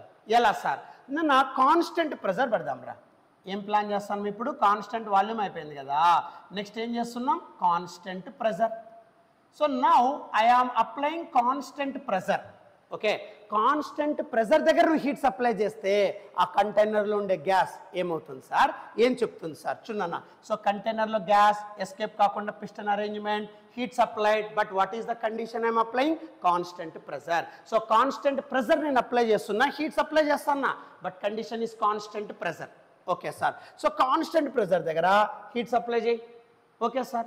Then what happens? So constant pressure దగ్గర హీట్ సప్లై చేసినప్పుడు ఈ gas particles randomly move with kinetic energy. నువ్వు సప్లై చేసిన హీట్ ఎనర్జీ వల్ల ఆ గ్యాస్ పార్టికల్స్ కైనెటిక్ ఎనర్జీతో హై స్పీడ్తో ర్యాండమ్ డైరెక్షన్స్లో ట్రావెల్ అయ్యి at last they hit this piston. ఏమందరికి అర్థమవుతుందా? అలా ర్యాండమ్ డైరెక్షన్లో వెళ్తున్న ఈ పార్టికల్స్, గ్యాస్ పార్టికల్స్ కైనెటిక్ ఎనర్జీతో ఇంటర్నల్ ఎనర్జీతో వెళ్తున్న ఈ గ్యాస్ పార్టికల్స్ అన్నీ పిస్టన్ని హిట్ చేస్తాయి. ఏమందరికి అర్థమవుతుందా? ఎప్పుడైతే పిస్టన్ని హిట్ చేస్తాం, ఇక్కడ వాల్యూమ్ కాన్స్టెంట్ కాదు కదా, సో సైజ్ ఫిక్స్ కాదు కాబట్టి ప్రెజర్ మాత్రమే ఫిక్స్డ్ ఇక్కడ, రైట్? సో ఇక్కడ సర్టెన్ ఫోర్స్ అనేది యాక్టివేట్ అవుతుంది. ఓకే, ఇక్కడ ఫోర్స్ అనేది ఈ పిస్టన్ మీద అప్లై అవుతుంది. ఏమందరికి అర్థమవుతుందా? ఎప్పుడైతే కాన్స్టెంట్ ప్రెజర్ దగ్గర మీరు ఇక్కడ హీట్ సప్లై చేస్తారో ఆ హీట్నంతా తీసుకున్న గ్యాస్ పార్టికల్స్ కైనెటిక్ ఎనర్జీతో ర్యాండమ్ మోషన్లో వెళ్ళి పిస్టన్ని హిట్ చేస్తాయి. పిస్టన్ని హిట్ చేస్తున్నాయి, పిస్టన్ని పుష్ చేస్తున్నాయి అంటే there is a force. So అక్కడ ఫోర్స్ ఉంటుందన్న. ఆ ఫోర్స్ వల్ల ఈ పిస్టన్ గెట్ డిస్ప్లేస్డ్. ఓకే, ఆ ఫోర్స్ వల్ల ఈ పిస్టన్ ఏమవుతుంది అంటే అది డిస్ప్లేస్ అవుతుంది నాన్న. ఏమందరికి అర్థమవుతుందా? సో ఇక్కడ ఉండే గ్యాస్ పార్టికల్స్ కైనెటిక్ ఎనర్జీతో because of your supplied heat నాన్న ఈ గ్యాస్ పార్టికల్స్ కైనెటిక్ ఎనర్జీతో హై స్పీడ్తో ర్యాండమ్ డైరెక్షన్స్లో వెళ్ళి పిస్టన్ని హిట్ చేస్తాయి సర్టెన్ ఫోర్స్. అప్పుడు పిస్టన్ గెట్ రైజ్డ్, డిస్ప్లేస్ అవుతుంది, స్మాల్ డిస్ప్లేస్మెంట్. ఆ స్మాల్ డిస్ప్లేస్మెంట్నే డిఎక్స్ అంటాం. నీకు కనిపించడం కోసం, నీకు అర్థం కావడం కోసం మ్యాక్సిమం డిస్ప్లేస్మెంట్ ఇచ్చాను. అంత హెవీ డిస్ప్లేస్మెంట్ రాదు నాన్న, వెరీ స్మాల్ డిస్ప్లేస్మెంట్. ఆ స్మాల్ వాల్యూ అని చెప్పడానికి డిఎక్స్ అని చెప్తున్నాను. అర్థమవుతుందా? సో కంటైనర్లో గ్యాస్ నువ్వు సప్లై చేస్తున్నావు, కాన్స్టెంట్ ప్రెజర్ దగ్గర gas particles move with kinetic energy and hit the piston with a force. ఆ ఫోర్స్ వల్ల piston somewhat rise, small displacement occur. ఆ small displacement I call it as and DX. ఇక్కడ ఉండే piston ఇక్కడికి వచ్చేసింది DX. Then work done what? So work done అంటే formula W is equals to force into displacement, but here small displacement dx. So small work done dW, force constant F. ఏమన్నరకు అర్థమవుతుందా? So small displacement, small work done, so got it dW is equals to F dx. Now nana, so dW is equals to F dx, then dW is equals to F అంటే I already told you nana, force pressure is equals to force by area. అప్పుడు force is equals to ఏం రాయొచ్చు నాన్న? Pressure into area. Simple. ఈ piston ఎంతైతే ఏరియాలో ఉందో దాన్నే మనం ఏరియా ఆఫ్ క్రాస్ సెక్షన్ అంటాం. ఈ మొత్తం గ్యాస్ పార్టికల్స్ అంతా ఏరియాలో ఫోర్స్ అప్లై చేస్తున్నాయి, అందుకే ఆ పిస్టన్ రైజ్ అవుతుంది. కాబట్టి అక్కడ ఏరియాలో ఫోర్స్ ఉంది అంటే ఇండైరెక్ట్గా ప్రెజర్ యాక్ట్ అయినట్లే కదా. సో అందుకే ఇక్కడ ప్రెజర్ ఫార్ములా అప్లై చేస్తున్నాను. ఏమందరికి అర్థమవుతుందా? వర్క్ ఫార్ములా అప్లై చేస్తున్నా కరెక్టే, కానీ ఆ ఫోర్స్ అనేది సర్టైన్ ఏరియా ఆఫ్ క్రాస్ సెక్షన్లో పిస్టన్ మీద యాక్ట్ అవ్వడం వల్ల so there is a pressure indirectly. అందుకే ఇక్కడ కాన్స్టెంట్ ప్రెజర్ పదాలు గుర్తుపెట్టుకో, అందుకే ప్రెజర్ని ఇన్వాల్వ్ చేస్తున్నాం, రైట్? నువ్వు హీట్ సప్లై చేస్తారు నాన్న, ఆ హీట్ వల్ల కంటైనర్లో ఉండే పార్టికల్స్ కైనెటిక్ ఎనర్జీతో వెళ్ళి పిస్టన్ని పుష్ చేస్తాయి. ఆ పిస్టన్ కవర్ అయ్యే ఏరియా ఏ ఏరియాలో ఉండే ఆ పిస్టన్ని మీరు ఫోర్స్, ఈ గ్యాస్ పార్టికల్స్ కైనెటిక్ ఎనర్జీతో వెళ్ళి ఫోర్స్తో పుష్ చేయడం వల్ల అది స్మాల్ డిస్ప్లేస్మెంట్, రైట్? ఏరియాలో ఫోర్స్ అప్లై చేయడం వల్ల స్మాల్ డిస్ప్లేస్మెంట్. కాబట్టి force area which relates with pressure. So కాబట్టి వర్క్ అంటే small displacement, small work, dW is equals to F dx. ఆ ఎఫ్ని ప్రెజర్తో ఇన్వాల్వ్ చేస్తున్నాం. సో ప్రెజర్ అంటే ఫోర్స్ బై ఏరియా, ఫోర్స్ అంటే ప్రెజర్ ఇంటూ ఏరియా. సబ్స్టిట్యూట్ చేయమ్మా, pressure area into DX. No నాన్న, ఏరియా ఇంటూ డిఎక్స్. ఏరియా అంటే లెంత్ ఇంటూ బ్రెడ్త్, డిఎక్స్ అంటే height, length into breadth into height which causes volume. So కాబట్టి దీన్నే volume అని రాస్తాం. So dW is equals to PdV, small height small volume. Simple నాన్న, right? So dW is equals to PdV. ఏమందరికి అర్థమవుతుంది ఎలా solve చేస్తున్నామో? సో కాబట్టి ఎప్పుడైనా సరే కాన్స్టెంట్ ప్రెజర్ దగ్గర ఏమవుతుంది సార్, హీట్ సప్లై చేసిన వెంటనే ఈ gas particles internal energy that is kinetic ఎనర్జీతో వెళ్ళి ఆ ఏరియా ఆఫ్ పిస్టన్ని పుష్ చేస్తాయి. సో ఫోర్స్ ఏరియా అక్కడ ప్రెజర్ యాక్ట్ అవుతుంది, ఆ ప్రెజర్ వల్ల ఈ piston small displacement, small work done. So dW is equals to FdX. F అంటే pressure into area into dx, length into breadth into height, so volume dV. So dW is equals to PdV, right. నువ్వు ఇక్కడ constant pressure దగ్గర heat apply చేస్తావు, అంతే కదా నాన్న? Okay sir, మళ్ళీ దాన్ని ఎలా సాల్వ్ చేస్తాం సార్? చూడన్న, సో దాన్ని ఎలా సాల్వ్ చేస్తాం మనం ఇక్కడ అంటే, సో జాగ్రత్తగా చూడు. సో దాన్ని ఎలా సాల్వ్ చేస్తామంటే, so CP SR, so CP base చేసుకొని ఏం చేస్తాం సార్? సో సిపి బేస్ చేసుకున్నానా, సో బేసిక్ ఫార్ములా ఫస్ట్లో రాస్తాం, dq is equals to du plus dw, అంతేనా? Right sir. ఇప్పుడు ఇక్కడ dq నన్ను మీకు ఆల్రెడీ చెప్పాను, dqకి ఒకే ఒక ఫార్ములా ఉంది, dq is equals to what? mc dt. But నేను కాన్స్టెంట్ ప్రెజర్ దగ్గరగా తీసుకుంటా ఉండేది, so mcp dt I'm writing. ఏమందరికి అర్థమవుతుందా? ఏ చిన్న డౌట్ వచ్చినా అడుగునా, right? Just put in comment, I will answer you. So ఇక్కడ సింపుల్, సో dq అంటే mcdt, సో అక్కడ mcp dt I'm writing, right? Is equals to నన్న ఇక్కడ ఇంటర్నల్ ఎనర్జీ గురించి మాట్లాడడం జీరో. ఎందుకు సార్? సార్ ఎందుకు సార్ du ఉండదు? అక్కడ కైనెటిక్ ఎనర్జీ అంతా కూడా ఫోర్స్ పిస్టన్ మీద అప్లై చేస్తుంది కదా, సో అంటే internal energy is converted into work done. అర్థమవుతుందన్న? సో కాబట్టి నువ్వు ఎంతైతే హీట్ సప్లై చేస్తున్నావో ఆ హీట్తో కైనెటిక్ ఎనర్జీతో వెళ్తున్నాయి పార్టికల్స్, మొత్తం ప్రెజర్ని అప్లై చేస్తూ ఉంది, పిస్టన్ మీద వర్క్ చేస్తూ ఉంది, piston gets displaced, right? So ఆ ఇంటర్నల్ ఎనర్జీ అంతా కూడా పిస్టన్ మీద మెయింటైన్ అవుతుంది. సో కాబట్టి internal energy converted into work, కాబట్టి ఇంటర్నల్ ఎనర్జీ ఉండదు, ఓన్లీ వర్క్ డన్. ఆ work done we already proved, dW is equals to what? PdV, right? So నువ్వు ఏదైతే అక్కడ కైనెటిక్ ఎనర్జీతో గ్యాస్ పార్టికల్స్ వెళ్తున్నావు అవన్నీ పిస్టన్ని పుష్ చేస్తానికి సరిపోతా ఉంది. అంటే ఆ ఎనర్జీ అంతా కూడా పిస్టన్ని పుష్ చేయడానికి యూజ్ అయిపోయింది, అంటే అక్కడ వర్క్ డన్ చేయడానికి సరిపోయింది అని అర్థం. సో అందుకే అక్కడ du ఉండదు, ఓన్లీ dWనే తీసుకోవాలి. So dq dW. బట్ ఆ dW ఎందుకు వచ్చింది? డైరెక్ట్ రాలా, ఇంటర్నల్ ఎనర్జీనే వర్క్లోకి మారిపోయింది, అంటే internal energy doing the work, right? So కాబట్టి du ఉండదు, dW we already proved. So PdV రాసేసి, అప్పుడు mcp dt is equals to PdV వస్తుంది నాన్న. ఓకే, ఇదే dW, this is your equation 2. Now substitute these two in main equation.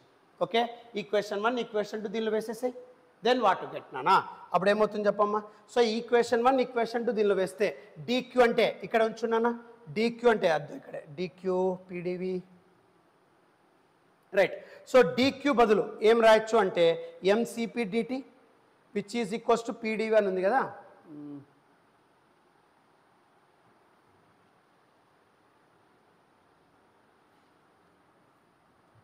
లేకపోతే ఇక్కడ రెండు రకాలుగా రాద్దామా, ఒకవేళ కన్ఫ్యూజన్ లేకుండా ఇక్కడ నాన్న. సో dq అంటే ఏం రాయొచ్చు అంటే ఇక్కడమ్మా, సో dq అంటే ఇంకాస్త క్లారిటీగా రాసుకో, dq అంటే mc dt కదా, దాన్ని mcp dt అని రాస్తా. ఓకే, మళ్ళీ కన్ఫ్యూజన్ ఎందుకు? సో dq అంటే mcp dt.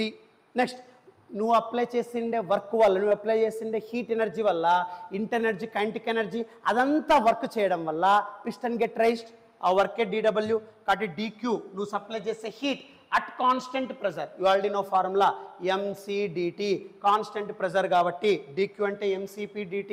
Now dW work జరుగుతుంది నాన్న, ఇంటర్ ఎనర్జీ అంతా కూడా వర్క్లోకి చేస్తూ ఉంది, PdV.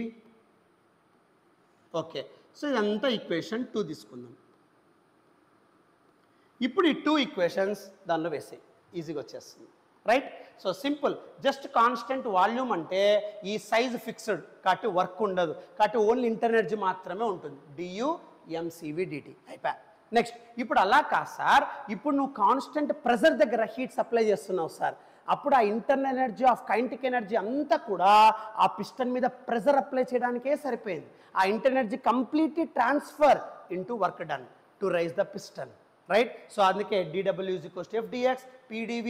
సో అదే మెయింటైన్ అవుతాను. కాబట్టి ఇక్కడ నువ్వు హీట్ సప్లై చేస్తున్నావు కాబట్టి mcp dt, వర్క్ జరుగుతూ ఉంది కాబట్టి PdV dW, రైట్? ఈ 2 ఈక్వేషన్స్ దీనిలో వేసేసి అప్పుడు ఏమవుతుంది చెప్పనా? Then this becomes what? So అప్పుడు dq అంటే నథింగ్ బట్ ఇదమ్మా, dq అంటే ఏం రాయొచ్చు? mcp dt.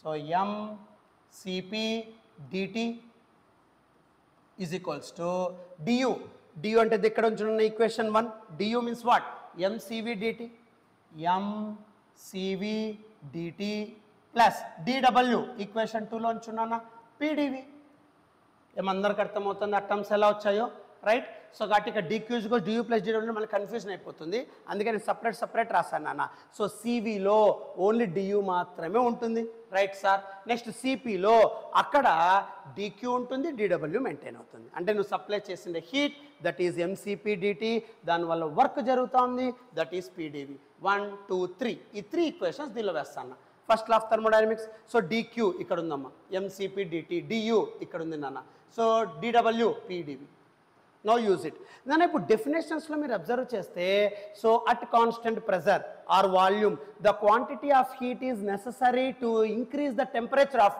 Unit mass of a gas through 1 degree ఇప్పుడే డెఫినేషన్ రాసుకున్నారు యూనిట్ మాస్ కాబట్టి మాస్ ఈజ్ 1 సో సిపి దగ్గర mass is 1 so 1 into CP DT is equals to constant volume దగ్గర unit mass CV DT plus PDV ప్రతి ఒక్కటి ఇక్కడ apply చేస్తున్నాను నాన్న జాగ్రత్తగా రాయాలి రైట్ నో నాన్న ఇప్పుడు 1 ఇంటూ this thing you get that one only okay sir so అప్పుడు CP DT is equals to CV DT plus PDV clear okay sir now PDV change చేయమ్మా సో పీడీవి ఎలా చేంజ్ చేస్తారు సార్ అంటే జాగ్రత్తగా చూడన్నా సో పీడీవి ఎలా change చేస్తామంటే use ideal gas equation according to ideal gas equation PV is equals to what nRT Candy theory of gases refer that one so ideal gas equation ippudu em cheptamante PV is equals to nRT unit mass unit mole kabatti n value 1 so PV is equals to RT now so volume change so gatti PdV is equals to RDT simple nana volume change avuthe temperature change avutundi simple నాకు కావాల్సి ఇక్కడ PDV రా ఆ పీడీవీని ఎలా change చేస్తానమ్మా just ideal gas equation తీసుకుంటానా PV is equals to NRT N value 1 PV is equals to RT now DV small volume small temperature you got so PDV is equals to RDT substitute చేయమ్మా దీంట్లో then this becomes what so అప్పుడు equation ఏమవుతుంది చెప్పమ్మా so CP DT is equals to CV DT plus RDT okay change in volume causes change in temperature ఎప్పుడైనా సరే volume అక్కడ DV maintain అవుతుంది change అవుతుంది అంటే అక్కడ టెంపరేచర్ ఇంక్రీజ్ అవుతానట్లే సార్ ఎట్లా సార్ చాలా సింపుల్ నాన్న ఇప్పుడు పిస్టన్ అరేంజ్మెంట్ వాల్యూమ్ కాన్స్టెంట్ రా బట్ ఈ వాల్యూమ్ చేంజ్ అవ్వాలి అంటే నువ్వు హీట్ ఎక్కువ అప్లై చేయి maximum amount of heat supply చేయి మ్యాక్సిమం టెంపరేచర్ ఇంక్రీజ్ చేయి అప్పుడు గ్యాస్కి హై కైనెటిక్ ఎనర్జీ వచ్చి ఆ హై కైనెటిక్ ఎనర్జీతో ఆ పిస్టన్ని ప్రెజర్తో పుష్ చేయడం వల్ల ఇట్ గెట్ డిస్ప్లేస్ కాబట్టి high temperature high volume so small change in volume causes small change in temperature నువ్వు టెంపరేచర్ పెంచడం వల్ల టెంపరేచర్ చేంజ్ అవ్వడం వల్ల వాల్యూమ్ చేంజ్ అవుతుంది అందుకే PDV is equals to RDT simple right no నాన్న ఇప్పుడు నాన్న so pressure constant volume change temperature change substitute చేసేస్తాను now DT get cancelled out common తీసేచ్చా so CP DT is equals to DT ఇక్కడ common ఏమవుతుందన్న CV plus R DT get cancelled out plus CV పక్క వస్తే minus CV so CP minus CV equals to R so what is the relation between CP and CV అని అడిగితే CP minus CV is equals to R అని చెప్తాం నాన్న so ఇది basic 8 marks first question so first ఇక్కడ CP CV గురించి చెప్పాలంటే specific heat capacity so దాన్ని అంతా ఎక్స్ప్లెయిన్ చేస్తే ఇక్కడికి వచ్చాను సో 2 టైప్స్ ఉంటాయి సిపిసివి ఒక డెఫినేషన్ తీసుకుంటే ఇంకోటి free unit mass of a gas through 1 degree అదొక్కటి గుర్తుపెట్టుకో so at constant temperature at constant pressure or volume the quantity of heat is necessary to increase the temperature of unit mass of gas through 1 degree so అదే CP CV ఆ రెండు మధ్య relation so ఈ రెండు మధ్య relation basing on first law of thermodynamics dQ is equals to DU plus DW right so ఇక్కడ container తీసుకున్నాం piston ఇక్కడ ఉంది కాన్స్టెంట్ వాల్యూమ్ అంటే వాల్యూమ్ ఫిక్స్డ్ అంటే సైజు ఫిక్స్డ్ పిస్టన్ మూవ్ కాకూడదు కాబట్టి వర్క్ డన్ 0 నువ్వు అప్లై చేసే ఎనర్జీ అంతా internal energy kinetic energy maintain అవుతూ ఉంటుంది కానీ పిస్టన్ మూవ్ కాలేదు రైట్ అందుకే డిడబ్ల్యూ 0 డిక్యూ అంటే మనకు ఆల్రెడీ తెలుసు ఎంసీవీ డిటి డియు ఇది ఈక్వేషన్ 1. నెక్స్ట్ ఇప్పుడు కాన్స్టెంట్ ప్రెజర్ అప్లై చేస్తున్నాను. ఎట్లా సార్? హీట్స్ అప్లై చేస్తూ ఉన్నాను కాన్స్టెంట్గా. అప్పుడు అక్కడ కాన్స్టెంట్ కైనెటిక్ ఎనర్జీతో అంటే ఇంటర్నల్ ఎనర్జీ కైనెటిక్ ఎనర్జీ ఫామ్లో ఆ గ్యాస్ పార్టికల్స్ ర్యాండమ్ హై స్పీడ్లో వెళ్ళి పిస్టన్ని హిట్ చేస్తాయి. Area of the piston force apply అవుతుంది. So force per unit area which causes pressure. ఆ ప్రెజర్ వల్ల piston get raised. So piston small displacement small work done కాబట్టి F ఇంటూ డిఎక్స్. ఏమందరికి అర్థమవుతుందా? రైట్. సో అందుకే ఇక్కడ small displacement small work dW = F dx. F అంటే pressure into area. So area into DX దాన్నే volume. So PdV. So అంటే ఇక్కడ నువ్వు హీట్ సప్లై చేస్తున్నావు, వర్క్ డన్ కింద మెయింటైన్ అవుతుంది. సో dQ అంటే కాన్స్టెంట్ ప్రెజర్ కదా, mCp dt. వర్క్ డన్ ఎంత జరుగుతుంది? PdV. ఈ 3 ఈక్వేషన్లు మెయిన్ ఈక్వేషన్ సబ్స్టిట్యూట్ చేస్తానా, mCp dt, mCv dt, PdV. So mass unit mass I'm taking. So ఇక్కడ m వాల్యూ 1, ఇక్కడ m వాల్యూ 1. సో PdVని సాల్వ్ చేయడానికి so PV = RT. Constant pressure దగ్గర volume change then temperature also get change. So PdV = RdT. So RdT substitute చేస్తానా, dt cancel, CV పంపిస్తానా, Cp - Cv = R. ఇది రాస్తే చాలు. But దీన్నే మనము వర్డ్స్లో రాయాలిగా, రైట్? ఫస్ట్ మీరు స్క్రీన్ షాట్ తీసుకున్నాను. ఇది screen shot, next page screen shot, అప్పుడు మెయిన్ ఆన్సర్ ఎక్స్ప్లెయిన్ చేసి స్క్రీన్ షాట్ తీసుకుందాం. ఈ క్వశ్చన్ అయిపోతుంది. ఫస్ట్ ఈ స్క్రీన్ షాట్ తీసుకున్నాను ఫాస్ట్.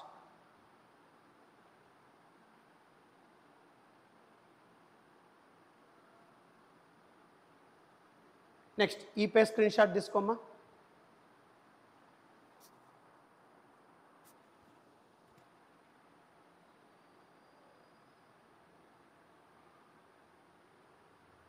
ఇప్పుడు దీని ఆన్సర్ని ఎలా రాయాలో చూడండి నాన్న. ఇప్పుడు మనం చెప్పింది టోటల్ ఎక్స్ప్లెనేషన్కి ఆన్సర్ ఎలా రాయాలి చూడమ్మా. సో ఆన్సర్ చూడన్నా. First specific heat at constant pressure. నేను ఏదైతే మీకు డెఫినేషన్ నేర్పించానో అదే ఉంటుంది. At constant pressure the quantity of heat necessary to increase the temperature of unit mass of gas through 1 degree is called specific heat of gas at constant pressure. Constant volume the quantity of heat necessary to increase the temperature of unit mass of gas through 1 degree. ఒకటి free pressure దిసెస్ volume పెట్టాలి. Definitions తర్వాత next consider 1 mole of ideal gas. So unit mass, unit mole. So 1 mole of ideal gas contained in a cylinder provided with piston. Let A be the area of cross section of the piston, pressure volume be the temperature of the gas. Okay. So first container lo 1 mole of gas తీసుకోమన్నాడు, pressure volume temperature ఉంటుంది అన్నాడు. Okay sir. Now case 1 constant volume CV అని explain చేశాను కదా, అదే ఇక్కడ. Let the gas be heated at constant volume. అప్పుడు dQ CV dt. First law of thermodynamics base చేసుకుంటే du. So ఇక్కడ డైరెక్ట్ మనం అక్కడ క్లారిటీగా ఎక్స్ప్లెయిన్ చేసాం. మొత్తం ఇంటర్నల్ ఎనర్జీ మాత్రం మెయింటైన్ అవుతుంది, సైజ్ మారదు, పిస్టన్ మూవ్ కాదు, ఇవన్నీ ఇక్కడ చెప్పలేదు, రైట్? డైరెక్ట్గా సో dQ CV dt. ఓకేనా, du = CV dt. సో ఇక్కడ dW అనేది 0 అయిపోతుంది. 0 అయిపోతే అప్పుడు dQ ఏమవుతుంది? du. అందుకే CV dt = du. CV dt = du. ఏమర్థమవుతుందా? dW 0 అయిపోతే dQ = du. dQ అంటే CVDT కదా, అదే ఇక్కడ రాస్తున్నాను, రైట్? నెక్స్ట్ తర్వాత చూడు, in this case dW 0. Okay. నా case 2 at constant pressure. So constant pressure దగ్గర నువ్వు హీట్ సప్లై చేస్తున్నావు, వర్క్ డన్ మెయింటైన్ అవుతుంది. So dQ = Cp dt. Heat supply చేస్తున్నావు, వర్క్ డన్ మీకు ప్రూవ్ చేస్తాను కదా. So F × S PAdX PdV అదంతా నేను ఎక్స్ప్లెనేషన్ చెప్పాను, బట్ మీకు అర్థం కావడానికి ఇది రాస్తే చాలు. Now, so dW = PdV. First law of thermodynamics. dQ అంటే Cp dt, du అంటే Cv dt, case 1. So dW అంటే PdV. Now, PV = RT at constant pressure. PdV = RdT. Substitute చేస్తావు, Cp - Cv = R. ఇది రాస్తే అయిపోయినా, వెరీ ఈజీ, 8 మార్క్స్ వచ్చేస్తాయి, right? కాబట్టి first concept గుర్తుపెట్టుకో, ఆన్సర్ చదివేసాయి, ఈజీగా వస్తుంది. ఓకే. డెఫినేషన్స్ రాస్తావు, 1 mole ఆఫ్ గ్యాస్ తీసుకుంటావు, పిస్టన్ అరేంజ్మెంట్ ఉంటుంది, pressure volume temperature constant volume దగ్గర వర్క్ డన్ 0. కాబట్టి du = Cv dt. Constant pressure దగ్గర వర్క్ డన్ ఉంటుంది. సో dQ అంటే Cp dt నువ్వు సప్లై చేస్తాను, వర్క్ డన్ అంటే force into dx, PA into dx, A into dx అంటే dV, PdV అయిపోయా, అన్ని సబ్స్టిట్యూట్ చేయి. So dQ Cp dt, du Cv dt, next plus RdT, PdV. PV = RT, PdV = RdT. Substitute చేయి, dt cancel చేయి, Cp - Cv = R. Simple, right? సరే, first దీని screen shot తీసుకోండి అమ్మా.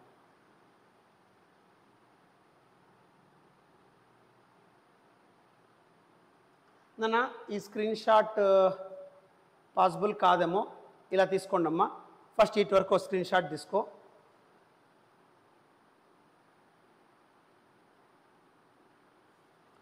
నెక్స్ట్ ఈ స్క్రీన్ షాట్ తీసుకోమ్మా. Case 1 case 2 case 1 case 2 screenshot తీసుకోమ్మా. Next total part, last part.